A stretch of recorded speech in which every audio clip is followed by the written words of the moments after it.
If you want to add multiple text elements with the different font and settings to your video, you can achieve this using just a single tool. Go to Effect, Titles, Font MultiText and add it on the timeline. At first it looks like a regular text too. However, above the text input field there is additional layers menu. Here you can add new layers, and each layer has its own independent text settings.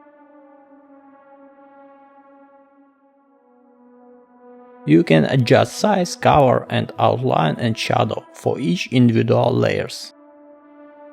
You can also animate each layer separately.